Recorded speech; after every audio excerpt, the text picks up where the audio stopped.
Ivory Coast becomes Nigeria's biggest trade partner in Africa after 2.05 trillion naira in crude oil imports. US to back two permanent UN Security Council seats for Africa with Nigeria in focus. FG unveils plans to generate $100 billion annually from creative economy. Nigerian communities file 500 billion naira lawsuit against Shell to halt sale of assets. Bavarian Nordic smallpox vaccine proves 58% effective in monkeypox prevention, according to reports. And now the news on full.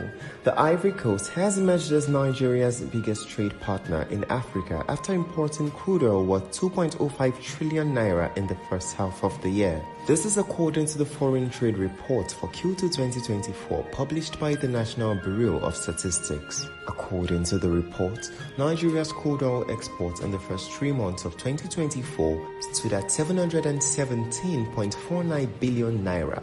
This figure nearly doubled to 1.34 trillion naira in the second quarter of the year. In total, the West African nation imported goods from Nigeria worth 1.305 trillion naira in the second quarter of 2024. Coming up next, the United States has expressed support for creating two permanent seats for African nations on the United Nations Security Council as part of ongoing efforts to reform powerful global body. This is according to Reuters, who first reported the story as an exclusive.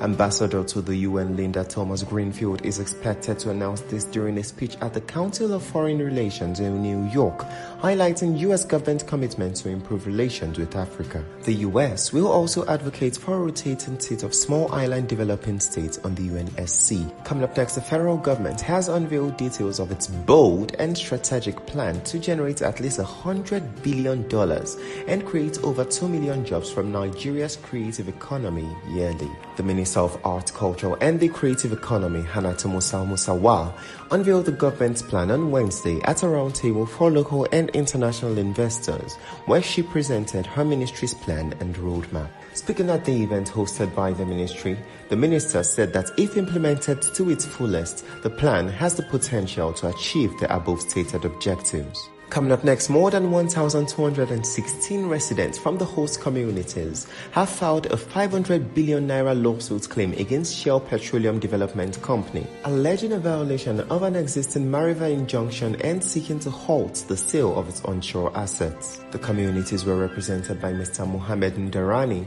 a senior advocate of Nigeria. The case, filed at a federal high court in Abuja, follows a reported $2.8 billion divestment deal between Shell Petroleum Development Company Limited and a consortium of Nigerian organizations. The host communities are contesting the transaction, claiming it violates a subsisting Mariva injunction issued by the Federal High Court in Akure on the 28th of September in 2023. A recent study from Ontario, Canada has revealed that Bavarian Nordic's AS smallpox vaccine, marketed as Imvamune in Canada and Gianos in the US, was 58% effective in preventing monkeypox infections after a single dose. The research conducted between mid-June and late October 2022 focused on Kwamen, the groups most affected during the global outbreak triggered the clade LLB strain of the monkeypox virus. The findings come as health experts seek to understand the vaccine's effectiveness, particularly in light of a global health emergency declared after the emergence of the more dangerous clade on LB strain in Central Africa. That's it from us today. Don't forget to stay up to date with Nairametrics, engage with our posts across all platforms, and subscribe to our YouTube channel. Good day.